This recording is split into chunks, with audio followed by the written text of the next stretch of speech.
तो आपको लगेगा यही एक तरीका है। इससे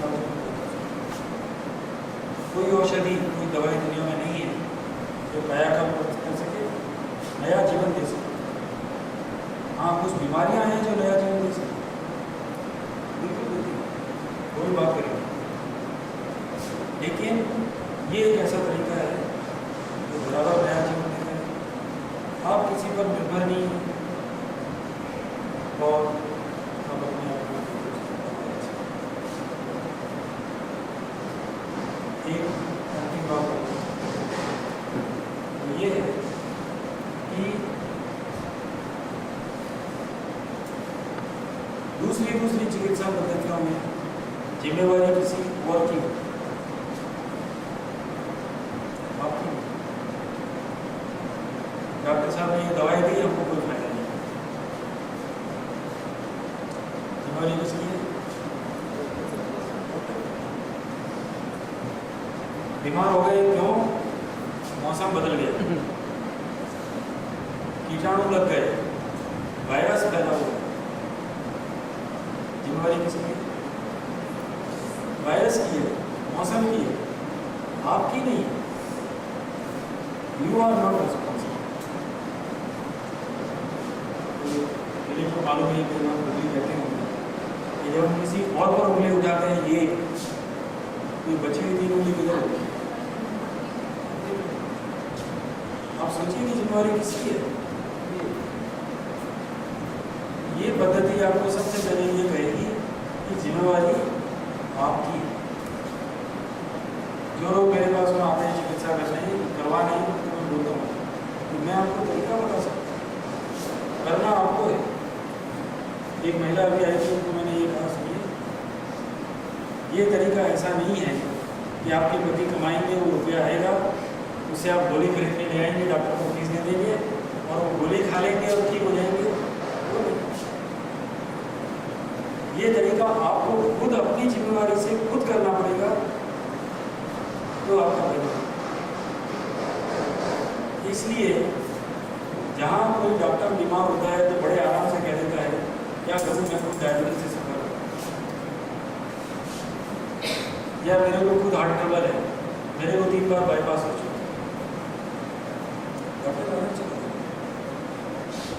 उसको इस बात में कोई हल्कापन महसूस नहीं। लेकिन प्राकृतिक चिकित्सा के क्षेत्र में काम करने वाला आदमी जब बीमार होता है तो उसको शर्म आती है, उसको लगता है कि मैं बीमार हो गया, मुझे शर्म आती है, बीमार कैसे?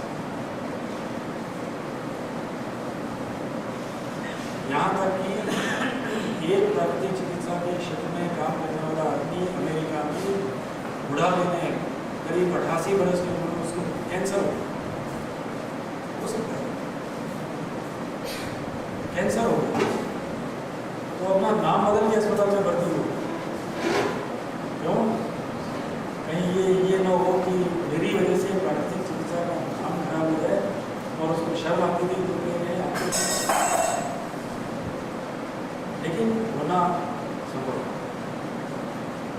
हेल्थ के बारे में जितने भी आपको मिलेंगे, सब जो भी है वो सब कंपेरेटिव स्टैटिस्टिक्स, एक तुलनात्मक आंकड़े। सिगरेट नहीं पीने वाले को लंग का कैंसर नहीं होता है, ऐसी बात नहीं होता है, और सिगरेट पीने वाले को भी होता है। तब लोग कहते हैं बाजी है तो सिगरेट नहीं पीते थे, इनको लंग का कैंसर कैसे होता है? लोग कहते हैं सिगरेट मत पियो जी, इससे लंग का कैंसर होता है।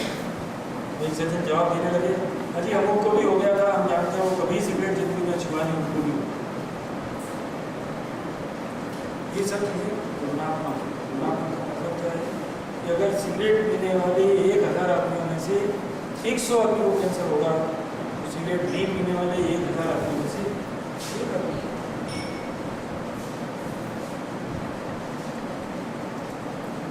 इसी तरह से गलत तरीके से रहन सहन में और अच्छे तरीके से रहन सहन पर क्या है, ठीक से अच्छे। ये फूड मिनिस्ट्री से अगर ठीक चले तो है तो अपने आप। जिस दिन हमारे घरों में महिला ये निश्चय करेंगी कि हमको इस तरह से अपना परिवार चलाना है जिससे हमारे घर के लोग कभी बीमार भी हो जाए तो भोजन से ही ठीक,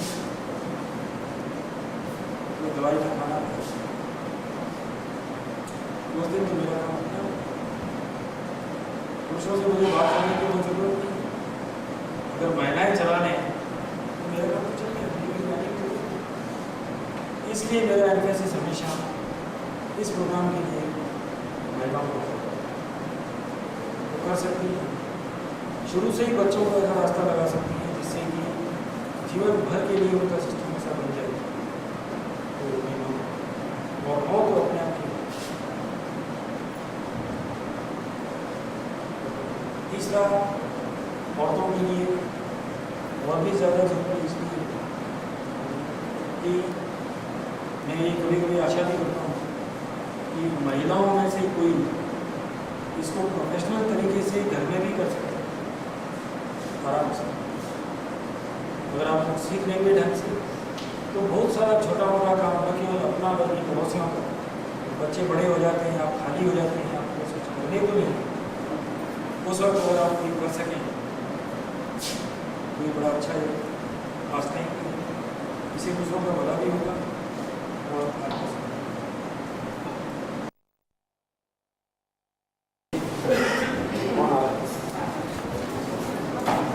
सामने आ जाओ।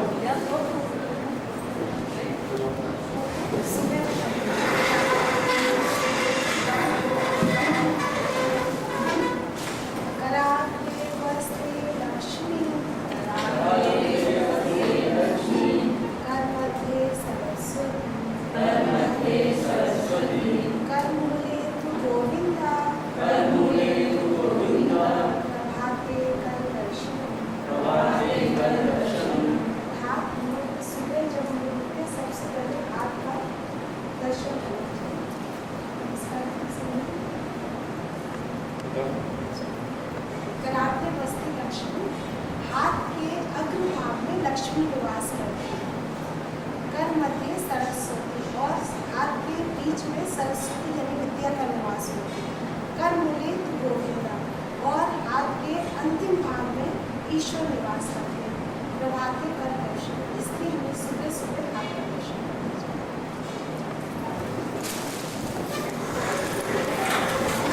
एक बात और याद आ गई,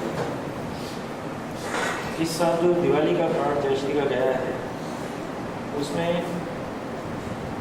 ऋग्वेद का एक श्लोक गया है, कार्ड में लिखा हुआ है। वो श्लोक ये कहता है, ये मेरा जो हाथ है ये ईश्वर है, बल्कि ईश्वर से भी बढ़कर है। ये जिस चीज को छू लेता है वो शिव बन जाती है। शिव का अर्थ जानते हैं? भगवान शंकर से नहीं। शिव का अर्थ है जो पवित्र से पवित्र हो, जो महान से महान हो। ये हाथ जिसको छू लेगा वो महान से महान हो जाएगा। और ये हाथ असंभव से असंभव काम को भी कर सकता है। ये वो काम भी कर सकता है जो ईश्वर भी नहीं कर सकता, इसलिए ये ईश्वर से भी महान है। जिस शरीर का एक भाग ये हाथ है वो इतना महान है, तो बाकी का पूरा शरीर हो जाएगा तो क्या करें? ये शरीर है क्या? कल हम लोग यही बात करते रहे कि इस शरीर का अच्छा होना क्यों जरूरी है। तो आज जरा हम ये देखें कि शरीर है क्या, आखिर किस चीज़ के अच्छा होने की हम लोग बात करते हैं। कोई आइडिया आप लोग दे सकते हैं शरीर क्या है?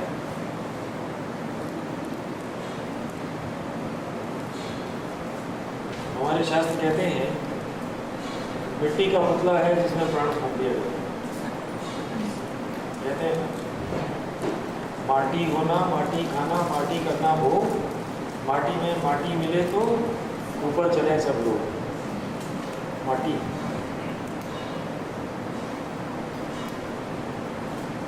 किसी ने एक कल्पना की है कि ये हमारा शरीर एक मशीन की तरह है, और अगर ये मशीन है तो बड़ी वंडरफुल मशीन है, जो ऑटोमेटिक है, ऑटोमोटिव है। हम क्या करते हैं इसमें? ईंधन डालते हैं और हवा डालते हैं, पानी डालते हैं, यही ना हम करते हैं। उससे ये मशीन क्या क्या काम कर देगी? खुद अपनी बिजली पैदा कर लेती है, खुद अपनी ऊर्जा पैदा कर लेती है, ताकत पैदा कर लेती है, खुद अपने आप को भीतर से रिपेयर भी कर लेती है। इसको रिपेयर करने के लिए किसी और आदमी को नहीं डालना पड़ता, खुद अपने आप इसको रिपेयर भी कर लेती है, चलती फिरती भी है, सोच भी लेती है, आगे की योजना भी बना लेती है, इतिहास भी याद रखती है। इतना काम तो मैं समझता हूँ कि अगर बढ़िया से बढ़िया सुपर से सुपर अमेरिकन कंप्यूटर ले आए तब भी नहीं कर सकते। ये कितनी एक वंडरफुल मशीन हमको परमात्मा ने दी है, और कहा है कि इसका तुम सदुपयोग करो। सदुपयोग करने के रास्ते में पहली ज़रूरत यह है कि मशीन रहे तो ठीक। अगर ये ठीक ही नहीं रहेगी तो इसका उपयोग कैसे करें? आज जयश्री में एक मशीन है, टूट गई, तो उपयोग कर सकेंगे? तो चलेगी नहीं, उससे कुछ प्रोडक्शन नहीं होगा। और अगर वो डिसबैलेंस्ड है, मिसमैनेज्ड है, कोई और गड़बड़ है, तो जो प्रोडक्शन होगा वो भी क्वालिटी में खराब होगा, अच्छा तो नहीं हो सकता। आपको एक टूटा हुआ बेलन दे दिया जाए, बोले चपाती बनाओ, क्या बनाएंगे आप उससे? बहुत कोशिश करेंगे, नहीं उपाय है, अब क्या करें, तो टेढ़ी मेढ़ी बन जाएगी, सीधी कैसे बनेगी? गोल गोल तो नहीं बनेगी। ऐसे ही अगर ये शरीर टूटा फूटा है, इसमें कुछ बिगड़ गया है, तो फिर तो इसको बनाना बहुत मुश्किल है, इससे कोई अच्छा काम होना बहुत मुश्किल है। तो ये जो कल्पना है, इसको हम थोड़ा और आगे बढ़ाते हैं।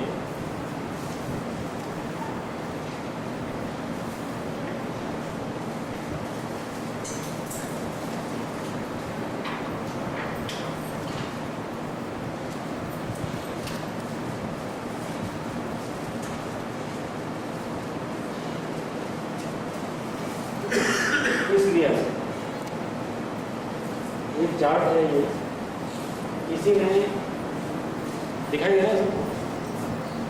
किसी ने आदमी के शरीर की कल्पना की है, उसको एक फैक्ट्री के रूप में बना। एक फैक्ट्री में क्या होता है? रॉ मटेरियल डालते हैं, ईंधन डालते हैं किसी प्रकार से, जैसे कोयला है, तेल है, ये सब डाल देते हैं, और पानी किसी में अगर लगता हो तो पानी डाल देते हैं, थोड़ा बहुत हम अपना परिश्रम आदमी डालते हैं,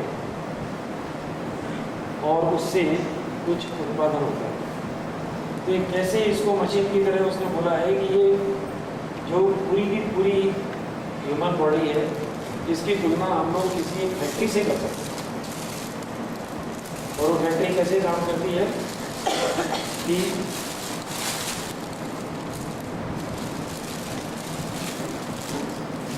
ये इसका हेडक्वार्टर देखते हैं ना, मेन ऑफिस। तो जैसे तो भीतर घुसते ही सामने सामने दिखाई देता है, ये मेन ऑफिस है,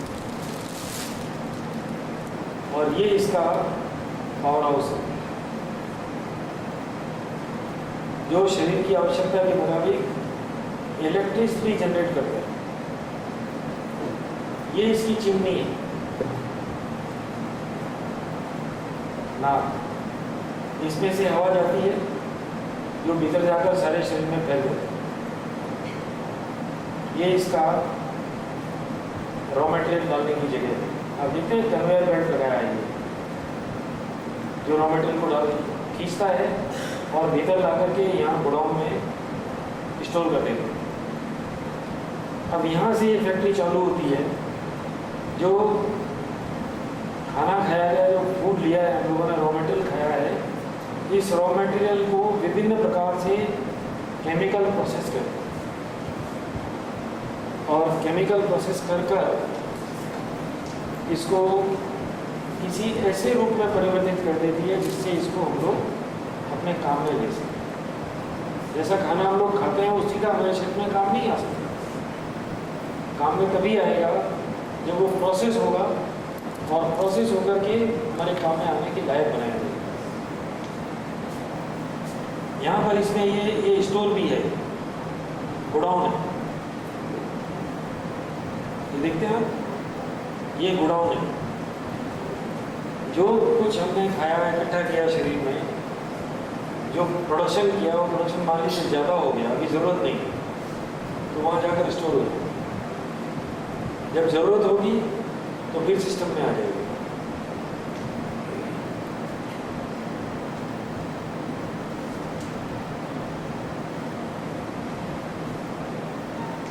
इसके बाद जब किसी भी फैक्ट्री में एक वो होता है, क्या बोलते हैं, कचरा घर, टूटा फूटा सामान, स्क्रैप, कूड़ा कतवार ला करके कहीं पर इकट्ठा किया जाता है।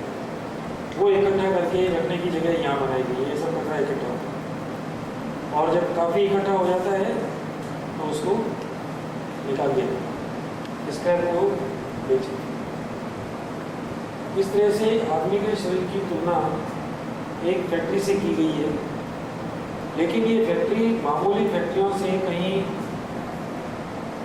बहुत बहुत सुंदर बनाई गई है, बहुत अच्छी बनाई गई है। जितना इसमें ऑटोमेशन है उतना कहीं कोई दूसरी फैक्ट्री में इतना ऑटोमेशन नहीं हो सकता। सब काम इसके भीतर, इसकी रिपेयर, इसका कम्युनिकेशन, इसकी इलेक्ट्रिसिटी, इसका हीट जनरेशन, इसका raw material processing, process goods का कंजम्पशन और उसका आउटपुट। और आउटपुट क्या है? इस फैक्ट्री का आउटपुट क्या है? इस फैक्ट्री का आउटपुट है एनर्जी। और उस एनर्जी का उपयोग क्या है? हज़ारों प्रकार के काम जो हम लोग करते हैं दिन भर में। मैं आपसे बात कर रहा हूँ, आप बैठ के सुन रहे हैं, चल के आए हैं, आप अपने घर का काम करते हैं, ये ऑफिस का काम करते हैं, कोई फैक्ट्री का काम करता है। जो कुछ भी काम हम कर रहे हैं वो इस फैक्ट्री का आउटपुट। ये सब काम तभी ठीक चल सकता है जब ये फैक्ट्री बेसिक ठीक। ये तो एक कल्पना है और आपको आश्चर्य होगा ये चार्ट मुझे कहाँ से मिला। बहुत बरस पहले ये चार्ट मैंने कहीं देखा था और उसके बाद मुझे याद था कि चार्ट मुझे कहीं से चाहिए, मिलना चाहिए। थोड़ा दिन पहले मैंने एक कैंप किया था ऐसा ही जैसा आपका चल रहा है। तो एक महिला एक किताब लेकर गई, बोली साहब इस किताब में ये चार्ट है, जरा हमको समझा दीजिए क्या है।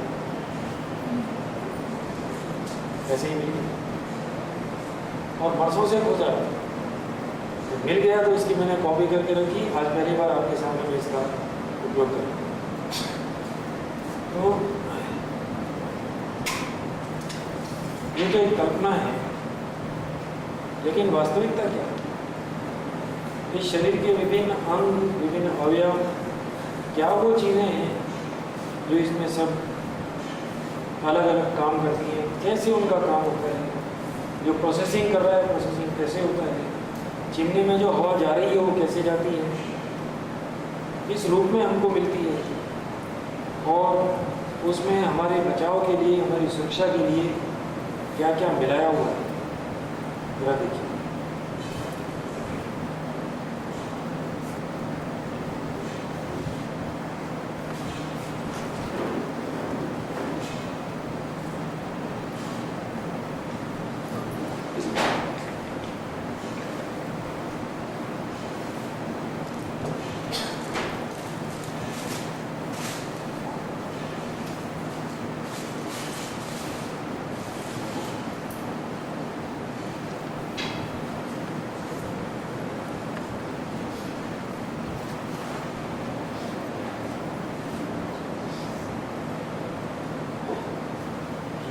हमारे शरीर का आधार। कोई भी मकान बनाना हो, कोई फर्नीचर बनाना हो, कोई भी चीज़ बनाना हो, फैक्ट्री भी बनाना हो, तो पहले उसका आधार बनाया जाए, ढांचा खड़ा है। ये हमारे शरीर का ढांचा है, जिसमें यहाँ से लेकर यहाँ तक लगभग 250 हड्डियाँ हैं। हमारे शरीर का ये एक रिजिड भाग है, कड़ा भाग, जिसके आधार पर ये सारा शरीर चलता है, फिरता है, खड़ा होता है। अगर हड्डियाँ हमारे शरीर में नहीं होती तो मांस का लौंदा बन जाता, मांस का एक ढेर हो जाता, जो ना हिल पाता, ना चल पाता, ना खड़ा ही नहीं हो पाता, शक्ल ही उसकी नहीं होती। ये हमारा एक बेसिक स्ट्रक्चर है, यहाँ से लेकर यहाँ। इसमें ये हड्डियाँ हैं, बोन्स। इन बोन्स के 3-4 काम। पहला तो ये है कि हड्डियाँ हमारे शरीर का ढांचा बनाती है, उसको खड़ा रखती है। दूसरा काम ये है कि इन हड्डियों से हमारी मांसपेशियाँ जुड़ी रहती हैं। वो क्या है मैं बाद में बताऊँगा। उनसे हमारी मांसपेशियाँ जुड़ी हुई हैं। तीसरा इसका काम ये है कि हमारे शरीर के कई एक बहुत ही नाजुक, कोमल, लेकिन महत्वपूर्ण, बड़े इम्पोर्टेंट अंग हैं, उनकी रक्षा करते हैं। इनके भीतर कहीं बॉक्स बना है, कहीं पिंजड़ा बना है। उस बॉक्स के भीतर, उस पिंजड़े के भीतर हमारे शरीर के बहुत सारे ज़रूरी, बड़े काम के, बड़े उपयोगी, कोमल अंग बंद, जिनकी रक्षा करने के लिए ये हड्डियाँ काम करती हैं। चौथा काम इनका ये है कि ये जो हड्डियाँ हैं, इनमें से बहुत सारी भीतर से फॉलो एक ट्यूब की तरह। इस ट्यूब में एक पीले रंग का पदार्थ भरा है, लिक्विड, वो द्रव है, लिक्विड है। उस पदार्थ से हमारे शरीर के एक बहुत ही दूसरे आवश्यक अंग हैं, उनका निर्माण होता है। वो कैसे होता है, वो हम रक्त के विषय में बात करें उस समय। ये इसके हड्डियों के 4 मुख्य काम हैं। क्या क्या हुआ? ढांचे को खड़ा रखना, मांसपेशियों को अटैच करना, कुछ अंगों की रक्षा करना, और चौथा जो उससे जो उत्पादन होता है, उत्पादन। ये इसके 4 प्रमुख काम। इन हड्डियों के विषय में हमको थोड़ा बहुत जानना चाहिए, इसलिए मैं थोड़ा इसके विस्तार में जाऊँ। ये हमारी सबसे ऊपर की हड्डी, ये कोप। ये हड्डी एक बॉक्स की तरह बनाई है, और एक हड्डी का बॉक्स नहीं बना, इसमें बहुत सारी हड्डियाँ हैं, 6 हड्डियाँ हैं। उन 6 हड्डियों का ये बॉक्स बना हुआ है। एक सामने की है, एक पीछे की है, 2 बगल की है, और एक उनके पीछे है। इस तरह से 6 अलग अलग हड्डियाँ हैं जिनका ये बॉक्स बना हुआ है। इस बॉक्स के भीतर जो आपने चित्र देखा था ना, ये आपने देखा कि इसके भीतर हेडक्वार्टर और इसके भीतर पावर हाउस है। यही 2 चीज़ें हैं जिनकी रक्षा करना, जिनको खूब सुरक्षित रखना बहुत ज़रूरी है। आपने देखा होगा कि जो अच्छे बड़े बड़े कारखाने होते हैं, उनमें एक कंप्यूटर डिपार्टमेंट है, जहाँ सारा रिकॉर्ड रखा जाता है, जहाँ से सारी चीज़ों का नियंत्रण होता है, जहाँ से सब कुछ इंस्ट्रक्शन निकलती हैं। उस कमरे में किसी को बाहर के आदमी को घुसने नहीं दिया जाता। आज हम CSC जाएं, कलकत्ता इलेक्ट्रिक सप्लाई कॉर्पोरेशन, या और किसी ऐसी जगह जाएं, तो वहाँ आप देखेंगे डबल दरवाजे हैं। एक दरवाजे में घुसेगा तो बीच में रुक जाएगा, जब वहाँ चेक हो जाएगा तो दूसरा दरवाज़ा खुलेगा तब जा सकेगा। कचरा नहीं जाना चाहिए, रेत नहीं जानी चाहिए, ह्यूमिडिटी नहीं जानी चाहिए, गड़बड़ नहीं होना चाहिए, और चोर चकार जाने का तो कोई काम ही नहीं है। बहुत सुरक्षा दी है। तो ईश्वर ने बड़ी भारी सुरक्षा करके ये बहुत मजबूत, बहुत ही स्ट्रॉन्ग बॉक्स ऊपर बनाया। ये बहुत स्ट्रॉन्ग है, बड़ी मोटी हड्डी का बना हुआ और बहुत मजबूत है। मामूली तौर पर इस पर सोच रहेगा लाठी वाठी का वार भी हो जाए तो चमड़ी भले ही फट जाए, लेकिन ये टूटता नहीं। इसके टूटने में बहुत कोई भारी चोट लगे तो भले ही टूटे, नहीं तो नहीं। इन हड्डियों को जोड़ने के लिए ये जो जोड़ है, ये देखते हैं आप, ये यहाँ पर जोड़ है। ये जोड़ भी ऐसे ऐसे यूँ सिरेशन बनाया हुआ ऐसे, ताकि वो एक दूसरे के भीतर ऐसे घुस के मजबूती से बैठे। ये सबसे पहले हमारा ऊपर का हिस्सा है, इसका नाम है क्रेनियम या खोपड़ी की हड्डी। इसी हड्डी के साथ में जुड़ा हुआ है हमारा ये ऊपर का जबड़ा, जिसमें ऊपर के दांत हैं, और इसके साथ में नीचे आकर के लगा हुआ है ये नीचे का जबड़ा, जो फ्री है, हिलता डुलता है, जिसके कारण हम लोग खाना चबा सकते हैं, पानी पी सकते हैं, बात कर सकते हैं।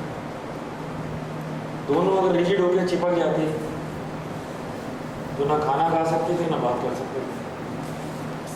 दोनों अगर खुले ही रहते तब भी कुछ नहीं कर पाते। इसलिए इसको ऐसा बनाया गया है कि ये खुल भी सकता है, बंद भी हो सकता है। खुलना बंद होना जितना भी काम है ये सब नीचे के जबड़े का, ऊपर का जबड़ा ना हिलता है ना डुलता है, फिक्स है। इसके बाद शुरू होता है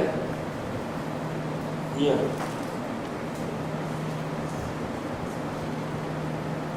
इस अंग की रचना बड़ी विचित्र है। इसमें 26 छोटे छोटे पीस, छोटे छोटे 26 भाग हैं,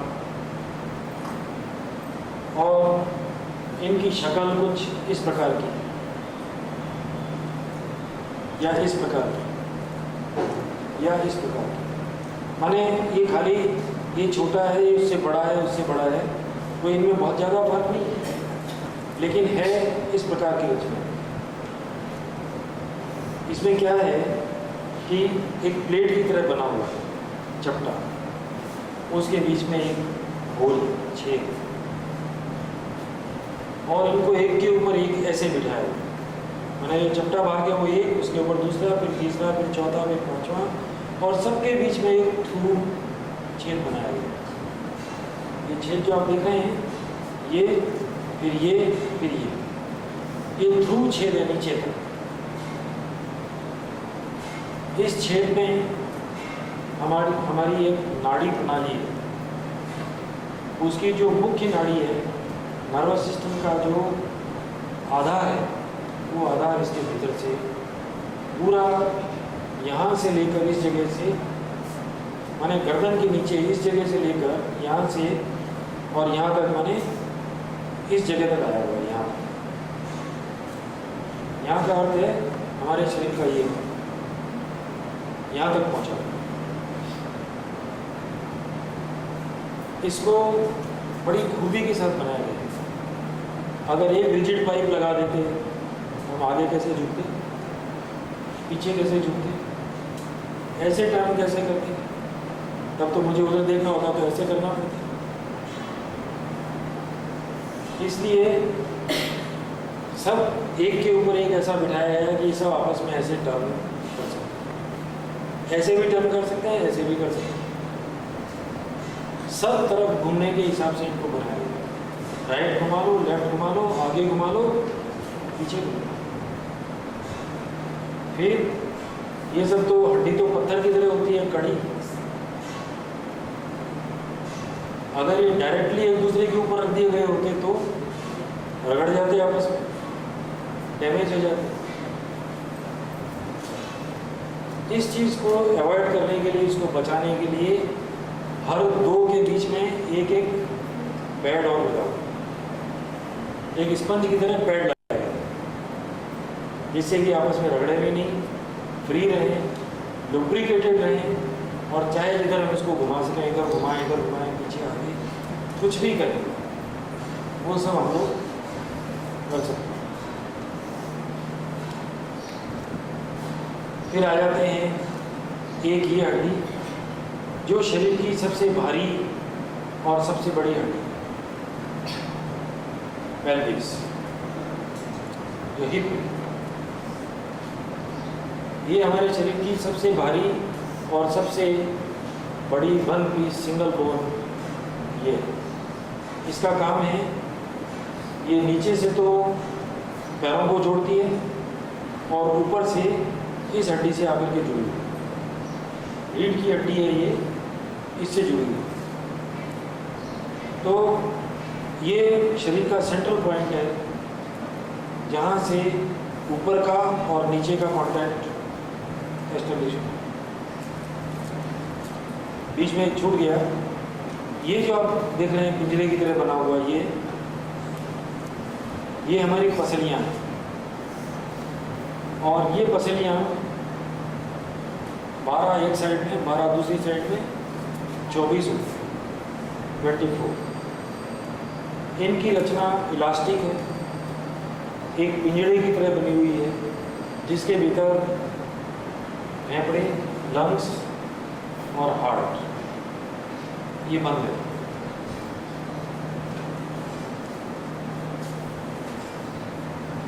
ये पसलियाँ जो हैं, ये सामने की तरफ जो छाती की हड्डी है, अंग्रेजी में इसको स्टर्नम कहते हैं, स्टर्नम में जुड़ी हुई, और पीछे की तरफ रीढ़ की हड्डी के ये जो पीस हैं अलग अलग, ये स्पेशली ये जो पीस है, इनके साथ में पीछे जाकर के जुड़ी हुई। तो सामने इससे जुड़ी हुई है और पीछे में रीढ़ की हड्डी के एक एक भाग से एक एक पीस में दो दो जुड़ी हुई दोनों साइड से। इस तरह से ये एक पिंजरा बन गया है, जिस पिंजरे में हमारे अंगों की सुरक्षा रहती है, हार्ट और लंग्स उसमें बंद है। आप जरा सोच के देखिए कि कोई विचित्र बात है, लंग्स को हर समय फैलना है, बंद होना है, फैलना है, बंद होना है, फैलना है, सिकुड़ना है। इस क्रिया के लिए इस पिंजरे को भी बढ़ना है, घटना है।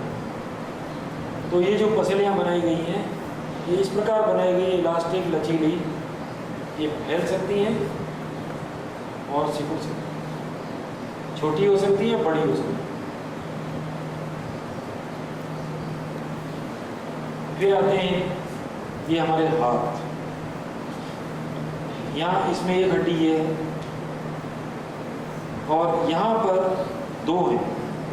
ये देखिए, ये डबल है, दिख रही है ना, ये अल्ना रेडियस, ये दो हड्डियाँ। ये भी एक बड़ी विचित्र चीज़ है, यहाँ पर एक तो यहाँ दो, क्यों? एक ही बहुत है। पर अगर ये एक ही होती तो फिर हमारा हाथ ऐसे नहीं घूम सकता। ये हाथ है ना, ये ऐसे ऐसे घूमता है। अगर ये एक ही होती तो ऐसे नहीं घूम सकता। ये ऐसे घूम सकता है कोने से लेकर, क्यों? दो, एक होने से नहीं घूम सकता। दूसरा ये कि अगर बाई चांस एक कभी टूट भी जाए, तब भी बिल्कुल हाथ बेकार नहीं हो, जोड़ा जा सकता है, ठीक किया जा सकता है। इसके बाद यहाँ पर ये जो कलाई है, ये यहाँ पर छोटी छोटी बहुत सारी गोल गोल बॉल की तरह हड्डियाँ लगी हुई हैं। ये भी इसी तरह से बनाई गई है जिससे ये हाथ ऐसे भी घूम सके। अगर ये ऐसे एक ही होती तो हाथ आपका ऐसे नहीं घूम सकता।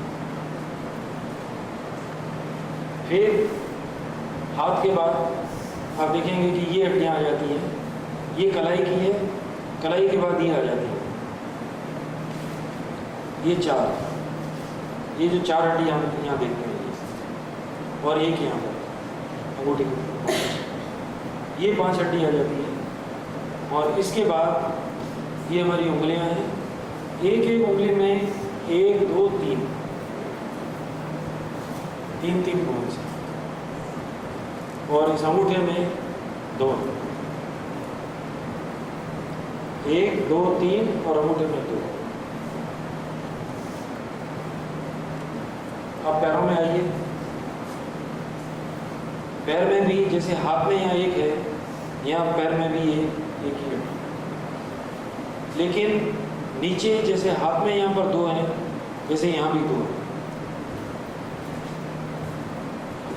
इसके बाद हमारे पैर में भी जिस प्रकार यहाँ हाथ में है, उस तरह से पैर में यहाँ नहीं है। पैर को हम इस तरह से नहीं घुमा सकते, ऐसे घुमा सकते, ऐसे नहीं घुमा सकते। अगर पैर ऐसे और ऐसे दोनों तरफ घूमता तो बड़ा अनस्टेबल होता। 2 ही हैं, 4 तो है नहीं। तो कभी भी ऐसे ऐसे होता, चलते हुए कहीं खड्डे में पैर गिरता, ऐसे हो जाता, नीचे गिर जाता। इसलिए वैसे नहीं बनाया, ऐसे बनाया, खाली ऐसे चल सकता है, ऐसे नहीं चल सकता। इसका गोल नहीं ज़्यादा घुमा सकते, थोड़ा बहुत घुमा सकते। और वो गोल भी यहाँ नहीं घूमता है, वो गोल भी वहीं घूमता है जहाँ ये 2 हैं, यहाँ से घूमता है। यहाँ पर ऐसा गोल नहीं घूम सकता। फिर पैर में जैसे हाथ में है, वैसे ही पैर में हड्डियाँ हैं, ये 5 हैं। फिर 5 से ये अंगूठा और उंगली, अंगूठे में 2 और उंगलियों में 3। मोर और लेस मोटा मोटा जानने के लिए हमारे शरीर की हड्डियों की ये रचना। इसमें 2 हड्डी छूट गई है, और वो है हमारी शोल्डर ब्लेड्स पीछे में, जिसकी शक्ल ये है। ये शोल्डर ब्लेड है, जिसको अंग्रेजी में स्कैपुला कहते हैं। ये राइट हैंड की है, इससे उल्टी हमारी लेफ्ट हैंड में। और यहाँ पर हड्डी है जिसको हम लोग कॉलर बोन कहते हैं, कॉलर बोन। ये कॉलर बोन है जो एक तरह से उसी का एक भाग है, और इसको क्लैंप की तरह लगा दिया, इस तरह से लगाया जैसे क्लैंप बन जाए। ये तो हो गई इनकी रचना, और इनकी कुछ और खूबियां मैं आपको बताना चाहता हूँ कि ये हड्डी जब एक से दूसरी मिलती है तो जोड़ कैसे बनता है। जैसे यहाँ पर, यहाँ का जोड़ कैसे, यहाँ का जोड़ कैसे, और हमारी उंगलियों के जोड़ कैसे। आप देखेंगे कि ये जो ऊपर का जोड़ है यहाँ कंधे का, इसमें एक ऐसे कप की तरह बनाया हुआ है। ये जो हड्डी है ना, ये बोन जो पीछे की है, शोल्डर ब्लेड, इसमें यहाँ कप की तरह बनाया हुआ है। और ये जो बोन है, इसमें एक बॉल की तरह बनाया हुआ है, गोल। वो बॉल उस कप के भीतर बैठ जाता है। इसका परिणाम ये है कि हम अपने हाथ को पूरा ऐसे घुमा सकते हैं राउंड, क्योंकि एक कप है, एक बॉल है, ये बॉल ऐसे पूरा घूम सकता है, इसलिए हम अपने हाथ को पूरा ऐसे घुमा सकते हैं। फिर यहाँ का जोड़ है, ये यहाँ का जो जोड़ है, ये जैसे दरवाजे का हिंज होता है, कब्जा है, वैसे ही जो एक ही तरफ घूम सकता है, पीछे नहीं जा सकता। यहाँ जो जोड़ है, ये ऐसे ही घूम सकता है, ऐसे घूम सकता है। ये तो एक अजीब ही जोड़ है। इसका मुकाबला मुझे तो एक वो क्या होता है, यूनिवर्सल जॉइंट जिसको बोलते हैं, कई बार मशीनों में यूनिवर्सल जॉइंट लगा देते हैं। ये हर यूनिवर्सल जॉइंट से बढ़िया यूनिवर्सल जॉइंट, कोई मैकेनिकल यूनिवर्सल जॉइंट इतना बढ़िया नहीं हो सकता। इसी प्रकार ये जो जोड़ है, ये जोड़ भी सॉकेट एंड बॉल जॉइंट, वहाँ भी एक सॉकेट है, उस सॉकेट में बॉल की तरह दूसरी हड्डी गई हुई है, इसलिए हम अपने पैर को ऐसे गोलाई में घुमा सकते हैं। घुटने का जोड़ जो ये जोड़ है उसी प्रकार का है जो एक डायरेक्शन में ऐसे मुड़ सकता है, दूसरी डायरेक्शन में नहीं मुड़ सकता, ऐसे ही मुड़ेगा, पीछे नहीं जा सकता। उंगलियों के जोड़, उंगलियों को आप जानते हैं एक तरफ घूमेगी, ऐसे ही घूम सकती है, ऐसे नहीं घूम सकती।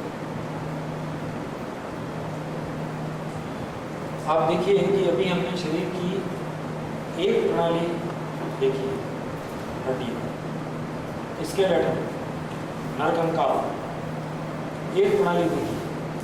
कितनी विचित्र विचित्र बातें हैं, कितने साइंटिफिक तरीके से इसको बनाया गया है। और यही कारण है कि लाखों वर्ष हो गए, फिर से फिर रिप्रोड्यूस होता जाता है, लेकिन खराब नहीं। एनी क्वेश्चन है किसी को पूछना?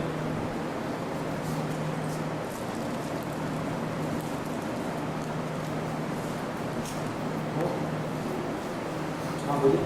टोटल हड्डियाँ की संख्या 206 है क्या?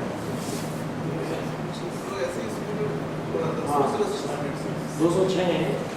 इसमें क्या है कि कुछ हड्डियाँ बाद में जुड़ के एक हो जाती हैं, तो संख्या 206, 211 या 201 कितनी है वो मुझे ठीक मालूम नहीं, लेकिन 200 से ज़्यादा।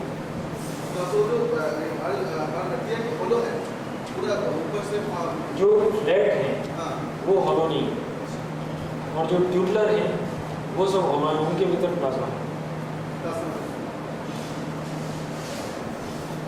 जैसे ये है, ये फ्लैट है, ये क्रेनियम की हड्डियाँ ऊपर की हैं, ये सब फ्लैट है। पर ये जो हड्डियाँ हैं गोल वाली या ये पसलियाँ हैं, ये है, ये सब भीतर से हॉलो हैं।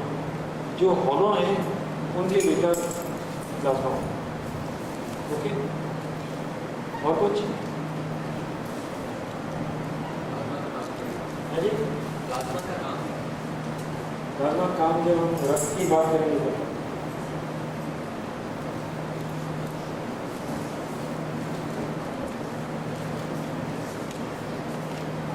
ये तो हो गया ढांचा। ये ढांचा अगर रात को कोई देख ले तो क्या होगा?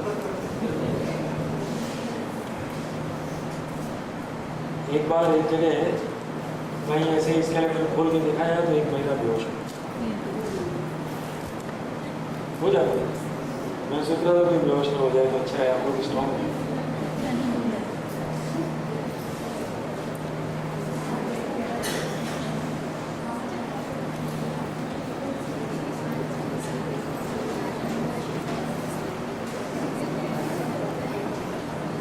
अब इस ढांचे को, ये तो स्केलेटन हो गया, अब इसको शक्ल कैसे दी? आप जब मुझे देखते हैं तो ये तो नहीं दिखता, वो कुछ और दिखता है। वो शक्ल कहाँ से?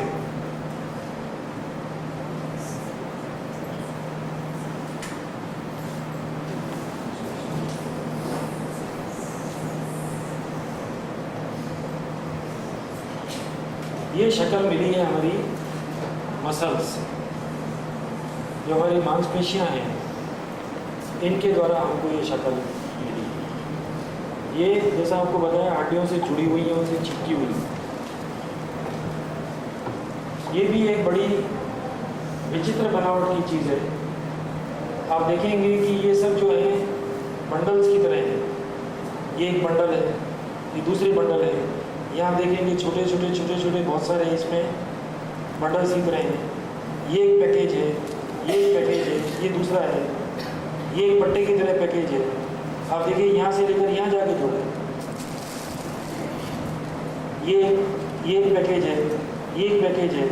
इस तरह से हजारों छोटे छोटे बड़े बड़े पैकेज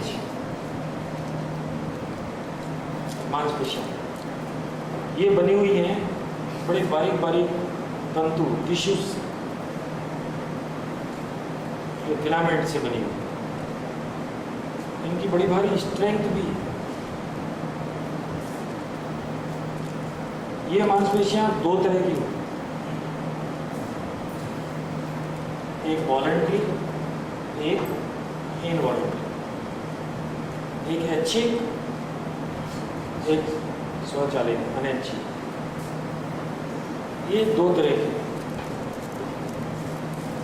वॉलेंट्री या ऐच्छिक उनको कहते हैं जिनको हम अपनी इच्छा से चला सकते हैं, जिनको हम हुक्म दे सकते हैं कि आप ऐसा करिए और वो करते हैं। जैसे यहाँ से हेडक्वार्टर से हुक्म गया, ये हाथ को ऊपर उठाओ, तो हाथ को ऊपर उठाओ का हुक्म गया तो ये मांसपेशी यहाँ पर इस जगह से ये सिकुड़ना शुरू करेगी। जब ये सिकुड़ना शुरू करेगी तो ये जो हाथ की मांसपेशियां ये अपने आप ऊपर उठना शुरू करेगी।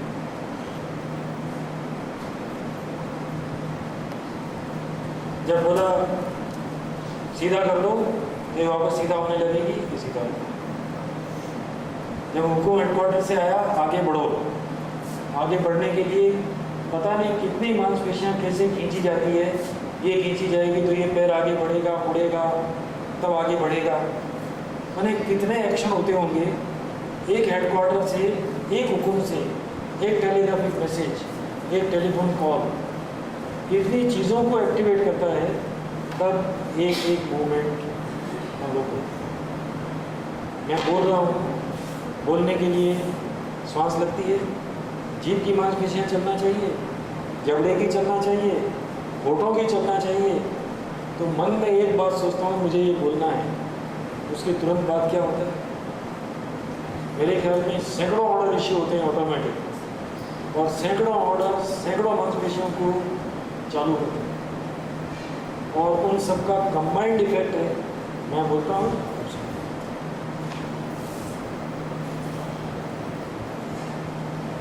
ये जो मैंने बताया ऐच्छिक मांसपेशियाँ, वॉलेंट्री मसल्स, जिनको हम हुक्म देते हैं वो काम करते हैं। हम बोले निष्क्रिय हो जाओ, निष्क्रिय हो जाएंगे। हम सो जाते हैं, उनका काम बंद हो जाता है। और सपना जब देखते हैं तो सपने में कोई हाथ हिला रहा है, कोई पैर हिला रहा है, कोई सिर पटक रहा है, कुछ भी कर रहा है, तो उस समय भी उसको हुक्म मिलता है तो वो काम करती है। क्योंकि बिना मांसपेशी के हिले डुले कुछ किए हुए न सिर हिल सकता है, न हाथ हिल सकते हैं, न पैर हिल सकते हैं। जब अमिताभ बच्चन नाचता है स्टेज पर फिल्म में, तो कितने प्रकार के हुक्म उसकी कितनी मांसपेशियों को मिलते होंगे तो वो नाचने में सफल होता है। और अमिताभ बच्चन का नाच तो बहुत क्रूड है। आज अगर बिरजू महाराज को देखें, वो जब नाचते हैं तो उनके डांस में कितनी कला है। एक एक अलग अलग, आँख अलग तो नाक अलग तो कान अलग तो आँख का खोया अलग, पुतली अलग, कितना उसका कंट्रोल है, कितनी वॉलंटरी मसल्स को कितनी तरह से वो आदेश दे सकता है और उनसे अपना काम कर सकता है। अब दूसरी प्रकार की मसल्स इनवॉलंटरी। ये इनवॉलंटरी मसल अपनी मर्जी से जो एलोटेड काम है खुद करती जाए। हम चाहे सो जाएं, चाहे जगते रहें, चाहे कोई क्लोरोफॉर्म सुना के बेहोश कर दे, तब भी वो अपना काम करते हैं। जब तक बहुत ज़बरदस्ती करके उसको बंद न कर दे, वो अपना काम करते। फॉर एग्जाम्पल हार्ट तो कभी काम करने के लिए चाहे क्लोरोफॉर्म दे दो, चाहे आप नींद में सो जाओ, आप 1000 हार्ट को हुक्म दे दो बंद हो जाए,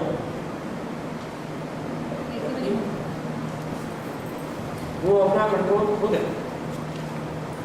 वो किसी दूसरे का हुक्म नहीं है।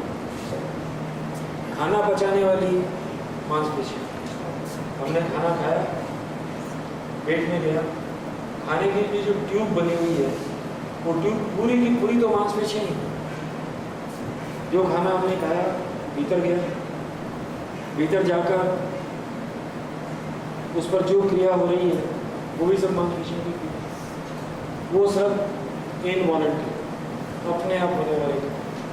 आप चाहे सो जाइए, खाना हजम होने की क्रिया चालू है।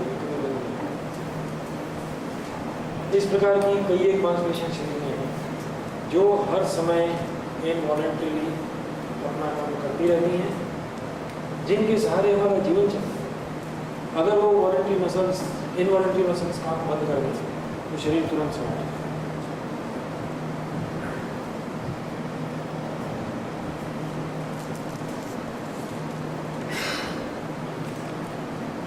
हमारा शरीर ठीक से काम करता रहे, इसके लिए बहुत ज़रूरी है कि मसल्स स्ट्रॉन्ग हो, मजबूत हो और तंदुरुस्त हो।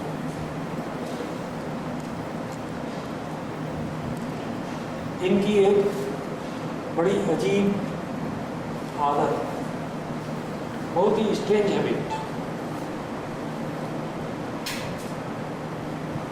वो आदत ये है कि इनको जितना काम में लिया जाता है उतनी मजबूत होगी, और नहीं काम में लेंगे तो वीक हो जाएगी, कमज़ोर होगी।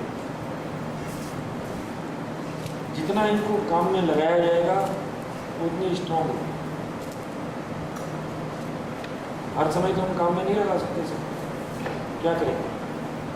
इसके लिए बोला गया है इनकी कुछ एक्सरसाइज होना चाहिए, कसरत होना चाहिए, कुछ व्यायाम किया जाना चाहिए।